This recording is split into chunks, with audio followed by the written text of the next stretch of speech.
La répression des fraudes alerte sur les dangers des trottinettes électriques non conformes. Trottinettes électriques, hoverboards, monoroues et autres engins de mobilité urbaine.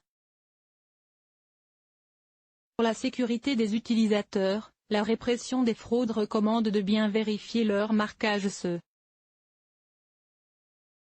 Son enquête menée sur plusieurs modèles est relayée par l'UFC Que Choisir a en effet mis en avant des défauts de marquage mais surtout des risques de choc électrique. Les engins motorisés de mobilité urbaine, trottinettes électriques, monoroues, hoverboards, sont en développement croissant ces dernières années car ils s'avèrent être une alternative intéressante pour gagner du temps dans ces trajets. Mais avant d'en faire des cadeaux à mettre sous le sapin, la Direction générale de la concurrence, de la consommation et de la répression des fraudes, DGCCRF, fait savoir que ces engins de déplacement personnel motorisés électriques, EDPM, ont été à l'origine de plusieurs alertes nationales et européennes pour des risques graves de choc électrique et d'incendie. En effet, une enquête menée sur plusieurs modèles révèle que la plupart sont dangereux. Les consommateurs doivent vérifier que le produit comporte le marquage CE et qu'il est accompagné d'une notice d'utilisation en français et d'une déclaration CE de conformité. Après l'achat, il est recommandé de lire attentivement la notice et de respecter les précautions d'usage en matière de chargement, de transport et de stockage de l'engin, précise la DGCCRF. Son analyse a mis en avant de nombreuses non-conformités, qu'il s'agisse des marquages obligatoires sur les produits ou de documentation technique. Les 35 prélèvements effectués en 2018 sur des monoroues, hoverboards et trottinettes électriques ont tous présenté des défauts de conformité avec les normes en vigueur.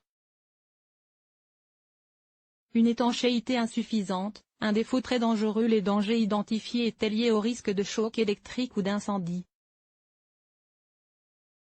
En particulier, la majorité des EDPM contrôlés ne résistaient pas suffisamment à l'humidité, alors que l'indice de protection requis doit prévoir une utilisation sous la pluie sans risque pour leur système électrique. Une étanchéité insuffisante peut en effet entraîner un risque d'incendie par court-circuit, estiment les experts. Dans le cadre de l'enquête, plus de 250 établissements, boutiques, grandes surfaces, fabricants, ont été contrôlés par la DGCCRF à tous les stades de distribution, et ce afin d'y vérifier le respect des obligations en matière de marquage et de documentation ainsi que la sécurité des produits. L'ensemble des contrôles a donné lieu à 50 avertissements et 23 injonctions de remise en conformité. La DGCCRF a aussi exigé 3 arrêtés préfectoraux, visant à imposer à certains professionnels des mesures de retrait, rappel et destruction dans 2 cas, ou la réalisation de tests en laboratoire dans le 3e cas, et dresser 3 procès-verbaux administratifs et 3 procès-verbaux pénaux. Les experts, qui ont publié la liste des modèles ayant fait l'objet d'un rappel, soulignent néanmoins qu'à la suite de ces contrôles, les professionnels ont dans leur majorité pris des mesures correctives volontaires, du retrait des produits, suivi de leur remise en conformité, jusqu'au rappel auprès des consommateurs. Le marché de la trottinette électrique est en plein boom. L'enquête a ainsi démontré que les professionnels de la chaîne de commercialisation des EDPM, dont le développement est relativement récent, ne maîtrisent pas encore suffisamment la réglementation applicable, conclut-il.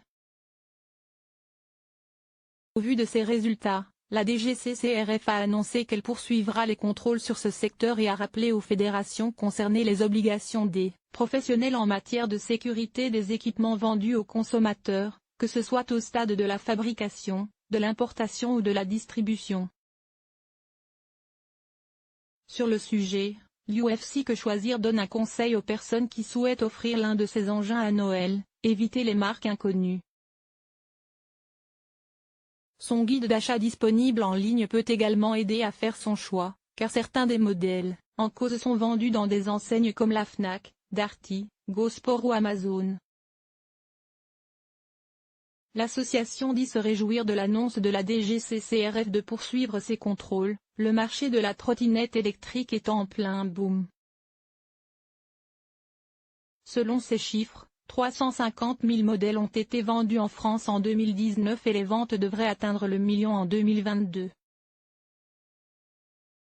Selon elle, l'adoption d'une réglementation encadrant leur usage en octobre a constitué la première étape vers la maturité du marché.